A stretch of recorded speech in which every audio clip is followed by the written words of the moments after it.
தமிழ் நிறம் நேயர்களுக்கு அன்பு வணக்கம். மீண்டும் உங்களை சந்திப்பதில் மிகுந்த மகிழ்ச்சி. இன்றைக்கு நம்மிடையே அரசு விமர்சகர் டாக்டர் காந்தராஜ் அவர்கள் நம்மோடு இணைந்திருக்கிறார். வாருங்கள் நேயர்களே, சார்ட்ட பேசலாம். வணக்கம் சார். சார், மிக முக்கியமான இன்னொரு நிகழ்வு மே 18 ஈழ போராட்டத்தினுடைய ஒரு இன அழிவை ஏற்படுத்திய முள்ளிவாய்க்கால் படுகொலை. எனக்கு அதை பற்றி அவ்வளோ டீட்டெயில் தெரியாது. தெரியல சார். ஆனால் சில செய்திகள் உலாவுது, உங்களுக்கும் பிரபாகரன் அவருக்கும் தொடர்பு இருக்குது அப்படின்னு சொல்லிட்டு நீங்கள் இந்த ஒரு பொது வெளியில் நக்கீரன் கோபால் அவரை மேடையில் வச்சுக்கிட்டு நீங்கள் அந்த செய்தியை சொன்னது ஒரு பெரிய பேசு பொருளாக போயிருக்கு. அது உண்மையா சார்? உங்களுக்கு அவருக்கும் இருந்தது? வீட்டுக்கு எடுத்து அப்படி கூட இருந்தார் சாந்தமில். என்ன சார்? சாந்தமில் தான் அவர் இருந்தார். நாங்கள் இப்போ மெயின் ரோட்டில் இப்போ ரெஜிஸ்ட்ரார் ஆஃபீஸ் இருக்குது, பெரிய ரெஜிஸ்ட்ரார் ஆஃபீஸ். அதுக்கேற்ற அப்படியே வீடு தான் எங்கள் வீடு. அந்த ரெஜிஸ்ட்ரார் ஆஃபீஸுக்கு பின்னாடி இருக்கிற வீடு வந்து பழம நெடுமாறன் ஐயாவுடைய வீட்டில் இவங்க குடியிருந்தாங்க. அப்போ எங்கள் அண்ணன் சபாநாயகர், இந்த பிரபாகரன், உமா மகேஸ்வரன், அப்புறம் இன்னொருத்தர் 3 பேர் ஜோல்னா பையத்தை மாட்டிக்கிட்டு அப்படி வருவாங்க. அப்பப்போ வீட்டுக்கு வந்து பார்த்து பேசுவாங்க, எங்கள் அண்ணன்கிட்ட பேசுவாங்க. அப்புறம் கொஞ்ச நாள் கழித்து என்னாச்சுன்னா, அது எங்கள் அண்ணன் வந்து கொஞ்சம் கொஞ்சமாக என்னோட கோத்து விட்டார். அவர் இல்லாத நேரத்திலலாம் அவங்க வரும்போது காலையில் வந்து டிஃபன் சாப்பிட்றது, இது பண்ணுறது எல்லாம் சாப்பிட்டு போயிடுவாங்க. காலையில் 8 மணிக்கு நான் ஹாஸ்பிட்டலுக்கு போகும்போது அவங்க 3 பேர் வந்து விடுவாங்க. நாங்கள் 4 பேர் தான் சாப்பிடுவோம். சாப்பிட்டு பிரேக்ஃபாஸ்ட் முடிச்சுட்டு என் கார்லேயே ஏறிட்டு வந்து சென்ட்ரல்கிட்ட இறக்கிக்குவாங்க. நான் ஜிஹெச்சில் ஒர்க் பண்ணிவிட்டு சென்ட்ரல்கிட்ட இறக்கிட்டு போயிடுவாங்க. அது மாதிரி ரெகுலராக இருந்துக்கிட்டு இருந்தது. அப்போ தான் வந்து எங்கள் அண்ணனுடைய செக்யூரிட்டி ஆஃபீஸர்ஸ் வந்து சொன்னாங்க, சார் இவங்க சரி கிடையாது, இவங்களை வந்து வீட்டில் அலோவ் பண்ணாதீங்க. அப்புறம் வந்து எங்கள் வீடு அந்த விசிட்டர்ஸ் ரூம் இருக்கும் இல்லையா, பார்வையாளர்களுக்காக தான், அது பெரிய ஹால் மாதிரி இருக்கும். அதில் இவங்க சாயந்தரம் மாலை நேரங்களில் உட்காந்து இவங்க செட்டு இதெல்லாம் பண்ணிக்கிட்டு இருப்பாங்க, அரட்டை அடிச்சுக்கிட்டு இருப்பாங்க. நான் சும்மா காஃபியெல்லாம் கொடுத்துட்டு போயிடுவேன். அப்பப்போ என்ன பண்ணுவாங்கன்னா, எங்களுடைய ஆட்கள் வந்து அடிபட்டு வந்துட்டாங்க. அது கொஞ்சம் கொஞ்சமாக எனக்கு வந்து ஈழ விடுதலையில் நடக்கிற ஆட்களாக இருக்கிறாங்கன்னு தெரிஞ்சுது. அடிபட்டு வர்றவங்களெல்லாம் கொண்டு வந்து அட்மிட் பண்ணிடுவாங்க. நான் ஜிஹெச்சில் அட்மிட் பண்ணிவிடுவேன், வைத்தியம் பண்ணுவேன்.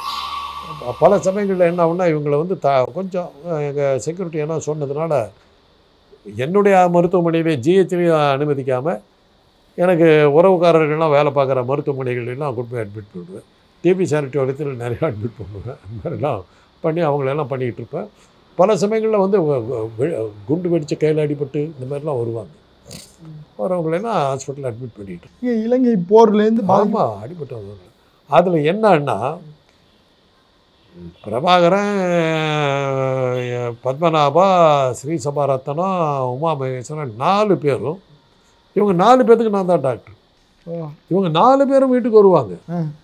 இவங்க 4 பேர்த்தையும் ஒன்றா உட்கார வச்சு ஃபோட்டோவெல்லாம் எடுத்து ஒரு கேலண்டர் மாதிரி போட்டு ஈழ விடுதலை இயக்கங்கள்னு சொல்லிட்டு எல்லா தந்தையெல்லாம் போட்டு அதெல்லாம் உலகம் முழுதும் பப்ளிஷெல்லாம் பண்ணி அனுப்பிச்சி விட்டோம். இதெல்லாம் நடந்தது. அப்போது அமெரிக்க துணை தூதர், அமெரிக்கன் கான்சல், பேரை மறந்துட்டு, வீட்டுக்கு வந்தார். சபாநாயகர் இருக்கிற முறையில் அவங்கெல்லாம் அடிக்கடி வந்துட்டு போகிறது ஒரு பெரிய விஷயம் இல்லை. அன்னைக்கு வரும்போது அவர், உங்கள் தம்பியை கொஞ்சம் இருக்க சொல்லுங்கன்னு சொல்லிட்டு வந்தார். யார் sir? American consul. Okay okay okay. நான் இருந்தேன். வந்தார். பேச்சுக்கிட்டே இருக்கும்போது சொன்னார், நீங்கள் ஸ்பீக்கருங்கிற ஒரு பெரிய பதவியில் இருக்கீங்க, நீங்கள் உங்கள் வீட்டை வந்து இந்த பசங்க பயன்படுத்துகிறாங்க.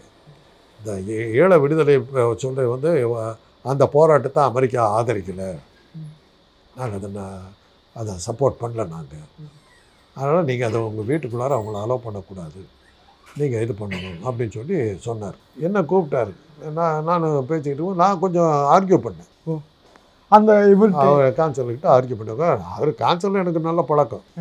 அவர் வீட்டில் பார்ட்டியெல்லாம் கொடுக்கும், அடிக்கடி கூப்பிட்டு போவேன், நல்ல பழக்கம். நீ தான் இதில் ரொம்ப தீவிரமாக இருக்கிறதா கேள்விப்பட்டேன், ஜாக்கிரதையாக இருந்துக்கு அப்படின்ட்டு.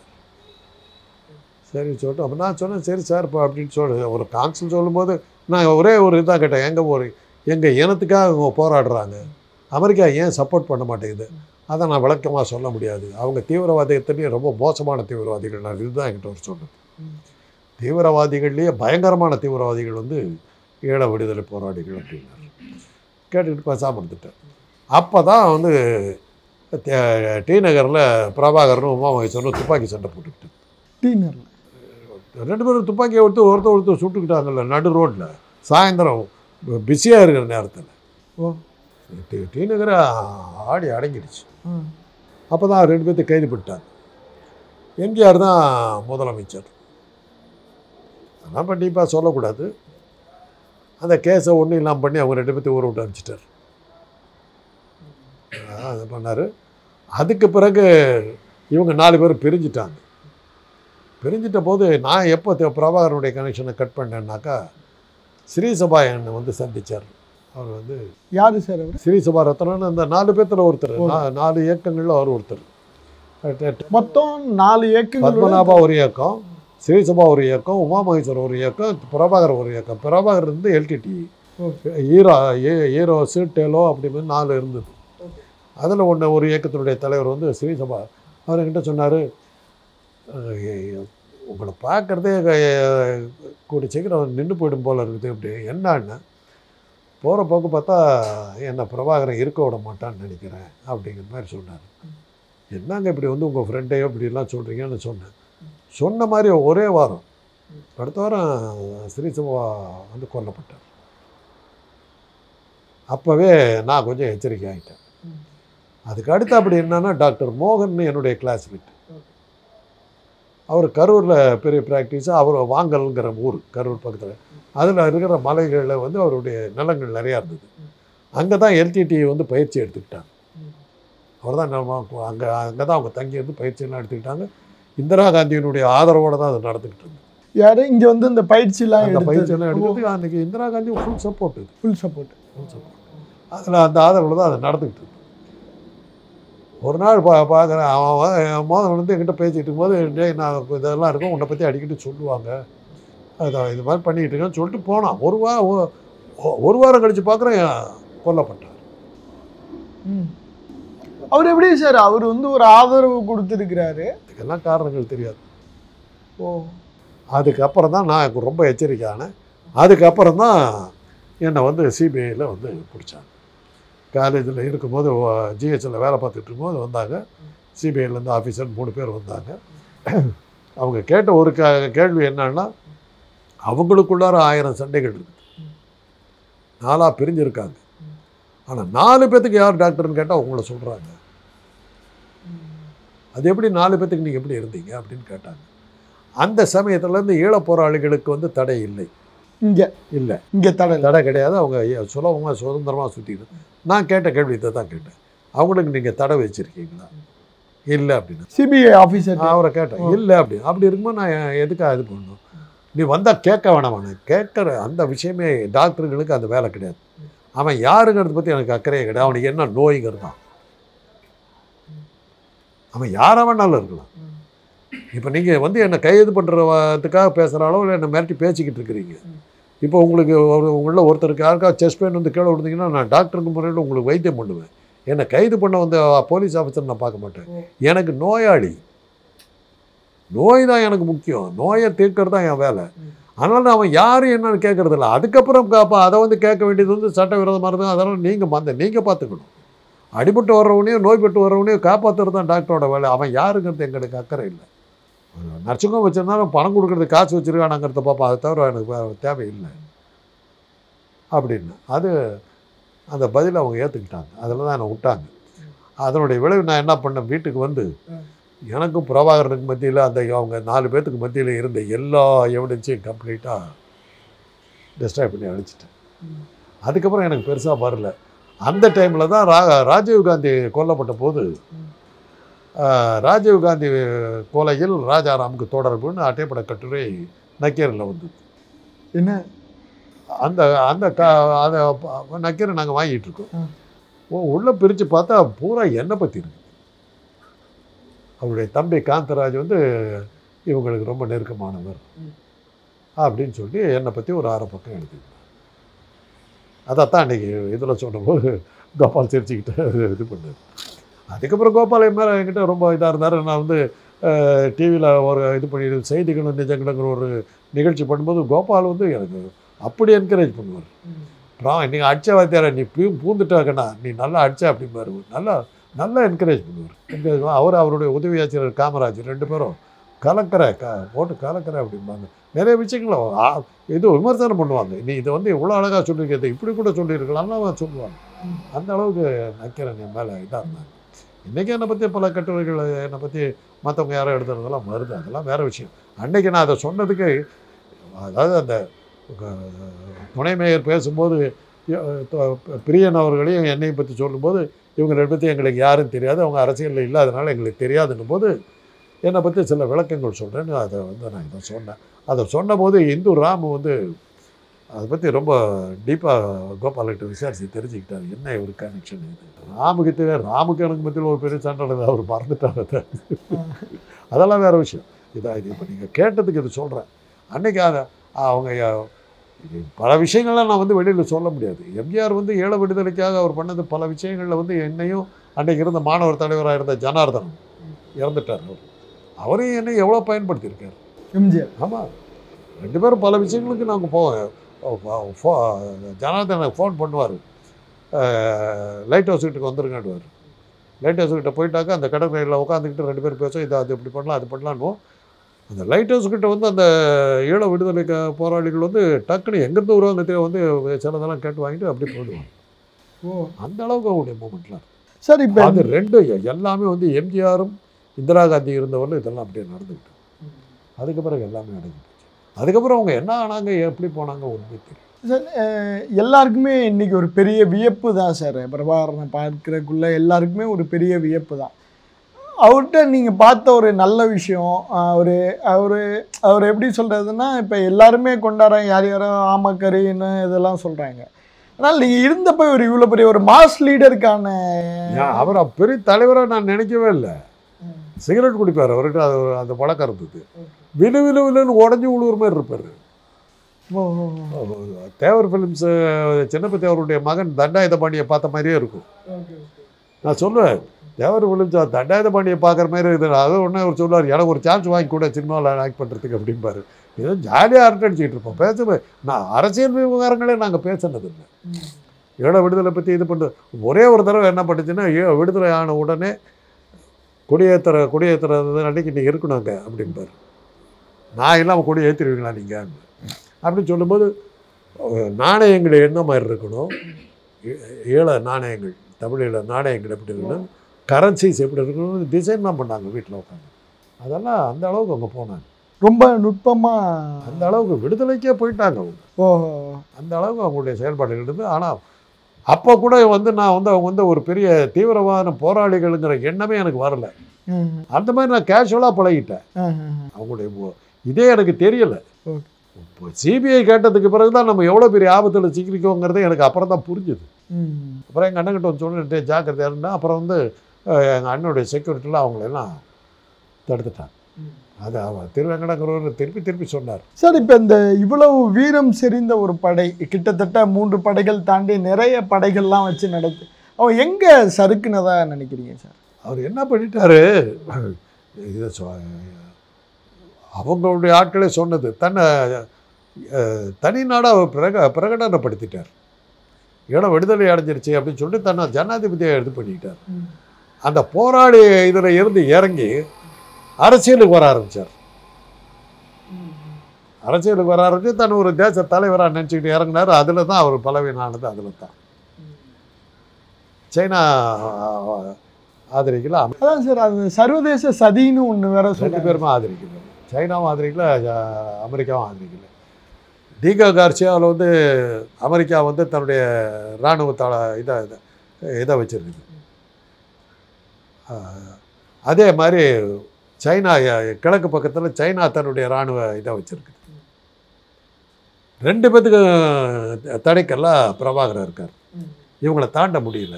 இவங்க இருந்தால் இந்த இந்தியன் ஓஷனை வந்து நம்ம கையில் வச்சுக்க முடியாது அப்படிங்கிற காரணத்தினால தான் இதில் 2 பேரும் அமெரிக்கா சைனா 2 பேரும் ஒன்றா சேர்ந்து ஒழிக்கிறதுல, ஈழ விடுதலை இது எல்டிடியை ஒழிக்கிறதுல அவர் 2 பேரும் ஒன்றா சேர்ந்தாங்க. அதுக்கு அன்றைக்கி இருந்த சில தென்னாட்டு அதிகாரிகள் தான், பக்கத்து மாநிலத்தை சேர்ந்த அதிகாரிகள்லாம் சேர்ந்து காட்டி கொடுத்து எல்லாம் பண்ணி தான் எல்டிடி போச்சு. சார், இப்போ சில பேர் பிரபாகரன் இருக்கிறார், சில பேர் இல்லை அப்படின்னு ஒரு அரசியல் போயிட்டே இருக்கே சார் இங்கே. அதை நம்ம என்னால் அதை ஏற்றுக்க முடியாது. இருக்கிறதா இருந்தாங்க இன்றைக்கி இலங்கை இருக்கிற நேரத்தில் ஒரு வெளியே வந்திருப்பார். இன்றைக்கி இலங்கை வந்து இப்போ பிச்சைக்கார நாடாக இப்போ சோத்துக்கு நாட்டி அடிக்கிற நாடாக மாறிட்டு. இந்த நேரத்தில் கூட ஒரு தலைமுறை உட்காந்துக்கிட்டு இருப்பார். ஏன்னா நீங்கள் கூட இருந்து பார்த்தவர், அதனால என்னால் இது உங்களோட உரிமையாக ஒரு மாதிரி ஒரு போராளி அது மாதிரி அமைதியாக தலைமுறைவாக இருக்க மாட்டாங்க. நேதாஜி மேலே அதே தானே. நேதாஜி உயிரோடு இருக்காருனாக்க இன்றைக்கி இருக்கிற பிரச்சனையில் அவர் வந்து இருப்பாருங்கிறது தானே கேள்வி. இந்த நேரத்தில் கூட வராமல் அவர் என்னையா தலைவர் தான் கேள்வி. உயிரோடு இருந்தால் இருந்திருக்க மாட்டாங்க. அவங்க சும்மா இருக்கிற ஆட்கள் அல்ல அவங்க. இது வந்து அதாவது ஒரு அந்த ஹீரோ வர்ஷிப்னு சொல்லும் இல்லையா, அந்த ஹீரோ வர்ஷிப்பில் வர்ற அதீத நம்பிக்கைகள். முத்துராமலிங்க தேவரை பற்றி சொல்லுவாங்க, அவர் நேதாஜிக்கு ரொம்ப நெருக்கமானவர். சாப்பிடும்போது என்ன பண்ணுவாங்கன்னா 2 இலை போடுவாங்களாம். ஒரு இலை பக்கத்தில் போடுவாங்களாம். இதில் இவருக்கு என்னென்ன உணவுலாம் வைக்கிறாங்களோ அது அந்த இலையில் வைப்பாங்களாம். என்னன்னா நேதாஜி வந்து கூட சாப்பிட்றத அவர் நினச்சி சாப்பிடுவார். அந்த அளவுக்கு அவங்கெல்லாம் தீவிரமான ஆதரவாளர்களாக இருந்திருக்காங்க, பக்திமான்களாக இருந்திருக்காங்க. அது மாதிரி தான் பிரபாகரனை வந்து அவர் பிரபாகரன் இறந்துட்டாருன்னு சொன்னபோது நாங்கள்லாம் ஏற்றுக்கவே இல்லை. எங்கள் செட்டை நாங்கள்லாம் ஏற்றுக்கவே இல்லை. இல்லை சார், என் மனசு கேட்கல. ஏன்னா நீங்கள் ரொம்ப க்ளோஸாக இருந்து பார்த்து நம்ப முடியல பிரபாகரனா இருக்குமா இல்லையானது. 2வது அதை காட்டினதில் பார்க்கும்போது அவர் வந்து எங்கேயோ அடித்து ஏதோ கொண்டுட்டாங்க, தலையெல்லாம் திருப்புறாங்க, மேக்கப் போட்ட மாதிரி தான் இருந்தது. பல கேள்விகள் இருந்தது. பட் இப்போ இருந்தாக்கா அவர் அப்படி தலைமறைவாக இன்றைக்கி ஒன்றுமா இருப்பார். பல கேள்விகள் இருக்குது. அந்த மாதிரி ஆட்கள் வந்து தலைமறைவாக இருந்து தன்னை காப்பாற்றிக்க மாட்டாங்க. போராட்டத்துக்கு வந்துடுவாங்க. அதனால் அது வந்து சான்ஸ் ரொம்ப குறைச்சி.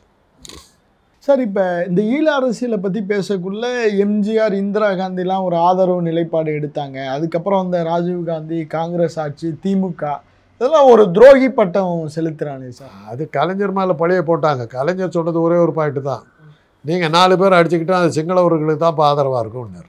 அதைத்தான் பிரபாகரன் லைக் பண்ணார். ஸ்ரீசபா வந்து கொன்ன போது கலைஞர் வந்து எல்டிடி கனெக்ஷனை கட் பண்ணிட்டார்.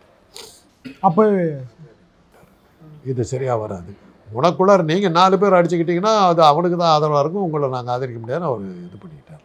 அதனால தான் அவர் துரோகிங்கிறார். இப்போ ராஜீவ்காந்தி அந்த அமைதிப்படை அவருக்கு ராங் கைடன்ஸ் கொடுத்துட்டாங்க. யாருக்கு சார்? ராஜீவ்காந்திக்கு ராங் கைடன்ஸை கொடுத்து. ராஜீவ்காந்தி அன்னைக்கு வந்து நிறைய அரசியல் தோல்விகளை சந்திச்சுக்கிட்டு இருந்தார். சரி, அதுக்கு ஈழ போராட்டத்தை பயன்படுத்தினார். தினசரி வந்து இப்போ விமானங்களை விட்டு அவங்களுக்கு உணவு போடுறேங்கிற மாதிரி அந்த இது பண்ணி என்ன ஐபிகேஎஃபா இந்தியன் பீஸ் கில்லிங் ஃபோர்ஸ் தான் சொன்னாங்க. சிங்களம் பண்ணதை விட இந்த ஐபிகேஎஃப் பண்ண அட்டகாசம் மிக பெருசாக போனதுனால தான் கலைஞர் வந்து அவங்கள வரவேற்க போக முடியாதுட்டார். சார், அது உண்மைதானே சார்? அவ்வளோ அட்டுலையும் சிங்களம் பண்ணதை விட ஐபிகேஎஃப் பண்ணது பெரிய அயோக்கியத்தானே. அதில் தானே அவங்க வந்து இதை அடித்தாலுடைய நடக்காதுன்னு முடிவு போனாங்க. இதெல்லாம் இன்றைக்கி நம்ம சொல்ல முடியாது, ஆபத்தாக போகும். ஐபிகேஎஃப் பண்ணது வந்து ஒரு எதிர்த்து நாங்கள் ஒரு பெரிய கூட்டமெல்லாம் போட்டோம். அன்றைக்கி புலமைப்பித்தன் தலைமையில் தான் நாங்கள் கூட்டம் போட்டோம். புலமைப்பித்தன்லாம் எழுதி இந்த குரூப்புக்கு ரொம்ப ரொம்ப நெருக்கமானது. நான்லாம் ஒரு அளவுக்கு தான். இப்போ நெடுமாறன் ஐயாவும் புலமைப்பித்தன்லாம் அவங்க கூட வந்து அவங்க சொந்த வீடு மாதிரி போவாங்க. அவங்க புலமைப்பித்தன் வீட்டுக்கெல்லாம் உள்ளே போய் சமையல் கட்டில் போய் வேணுங்கிறதெல்லாம் எடுத்து போட்டு சமைச்சு சாப்பிட்டுக்கெல்லாம் போவாங்க. அந்த அளவுக்கு அவங்கெல்லாம் நெருங்க. எங்ககிட்ட வந்து கேட்டு வாங்குவாங்க, அங்கெல்லாம் அவங்களே போய் சமைச்சு சாப்பிட்டு போடுவாங்க. அந்த அளவுக்கு அவங்க நெடுமாறன் அவர் தன்னுடைய வீட்டை தான் கொடுத்தது. அந்த வீட்டில் தான் அவங்களாம் இருந்தாங்க. கம்பி போட்ட வீடு, சீர்காழி கோவிந்தராஜ வீடு இப்படி இருக்குதுன்னா அதுக்கு ஆப்போசிட் என்னுடைய சகோதரி அதுக்கு அடுத்த வீட்டில் இருந்தாங்க. சார், இப்போ இந்த ஈழ அரசியல் கிட்டத்தட்ட தமிழக அரசியல்லேருந்து ஒரு பேசு பொருளாகவே இல்லை, அது போயிடுச்சு. இந்த தனி ஈழம், தமிழ் மக்களுக்கான உரிமை, அதெல்லாம் இனிமேல் வாய்ப்பே கிடையாதா சார்? வரலாம். அதில் இன்றைக்கி வந்து அவங்க வந்து கொஞ்சம் அவங்களே உழுந்துட்டாங்க. இன்றைக்கி இலங்கையே உளுந்து போயிட்டதுனால அடிச்சுக்கிட்டாக்க நம்மளால் ஒன்றும் பண்ண முடியாதுங்க. 2 பேருமே வந்து வறுமையில் பண கஷ்டத்துக்கு வந்துட்டாங்க. யாராவது உதவி பண்ணாலும் இருக்க முடியாதுங்கிற ஒரு சூழ்நிலையில் இன்றைக்கி அவங்க வந்து 2 பேருமே அமைதியாக இருக்காங்க. 2வது ஒரு சிச்சுவேஷனுக்கு பிறகு இந்த ஈழ விடுதலையை வந்து தமிழர்களே கொஞ்சம் ஏன் சார் அந்த சொன்னக்கும், ஏன்னா இவங்களுக்கே பிரச்சனைகள் வர ஆரம்பிச்சிருச்சு. அவங்ககிட்ட கொஞ்சம் ஃப்ரெண்ட்லியாக இருந்தால் அவன் பேசாமல் ஆகிடுவான். நம்ம இதை வந்து விடுதலை போராட்டம்னு சொல்லி பேரில் நாமளே அழிச்சுக்கிறோங்க மாதிரி எண்ணம் அவங்க இந்த மக்கள் மத்தியில் வந்துருச்சு. அதெல்லாம் வர ஆரம்பிச்சு. அதனால தான் அமைதியாயிட்டாங்க. ஒரு போராட்டம் தேவையாங்கிற ஒரு கேள்வி வந்துருச்சு. நீங்கள் நாம் கூட சொல்கிறோம் இல்லையா, வெள்ளைக்காரன் இருந்தாக்கா நிம்மதியாக இருந்திருப்போம்னு சொல்கிறோம் இல்லையா, அது மாதிரி தான் இப்போ நடக்கிறதெல்லாம் பார்த்தா அவன் எவ்வளோ நல்லபடி தானே வச்சுருந்தான். நம்மளை என்ன கெட்டு போச்சு. இல்லை, அடிமையால் ஒரு சுதந்திரம் இல்லாமல் சுதந்திரங்கிறத தவிர வேறு என்னத்தை பெருசாக நீங்கள் கழிச்சு விட்டீங்க. நாட்டை என்னவா வச்சுக்கிட்டு இருக்கீங்க. அவன் அடிமையாக தானே சார் வச்சுருந்தான். இருக்கட்டுங்க, அந்த அடிமைங்கிற ஒரு வார்த்தையை வச்சுக்கிட்டு தான் நீங்கள் ஓட்ட ஓட்டுறீங்க. என்ன உங்கள் வாழ்க்கை கெட்டு போச்சு வச்சுக்கிட்டு இருந்தது. இதெல்லாம் சொன்னால் தேச துரோகிப்பீங்க. ஆனால் இப்போ ஒரு தனி நாட்டையோ இந்த ஈழ அரசியலையோ இனிமேல் தமிழக அரசியலில் பெருசாக வராது என்ன சார்? தமிழக உலகம் முழுவதிலுமே வந்து சுதந்திரங்கிற மாதிரி போராட்டங்கள் எதுவுமே நடக்கிற மாதிரி தெரியல. எங்கே சுதந்திர போராட்டம் எங்கே நடக்குது சொல்லுங்க பார்க்கலாம். சார் என்ன சார், பல்கிஸ்தானில் கூட நீங்கள் பார்த்துருப்பீங்க, பாகிஸ்தான் தனி நாடு கேட்டு இப்போ நாம் கிளப்பி விட்டது தானே அது. பாகிஸ்தானை பற்றி எந்த கதையும் சொல்லாதீங்க. அங்கே நடந்தது ஒரே ஒரு விஷயந்தான் உண்மை. ஒரு 10 தீவிரவாதிகள் 240 கிலோமீட்டர் காஷ்மீருக்குள்ளார வந்து ஒரு 20 சுற்றுலா பயணிகளை கொண்டுட்டு திரும்பி 240 பேருக்கு கடந்து போயிட்டாங்கிறது தான் ஒன்று தான் உண்மை. மிச்சம் எல்லாமே அந்த நாட்டுக்காரன் அவன் தனக்கு தெரிஞ்ச கதையை விட்டான், இந்த நாட்டுக்காரன் தனக்கு தெரிஞ்ச கதையை விட்டுக்கிட்டு இருக்கான். கேட்டுக்க வேண்டியது தான், வேறு எதுவுமே அதில் உண்மை கிடையாது. ஓகே சார், நன்றி சார்.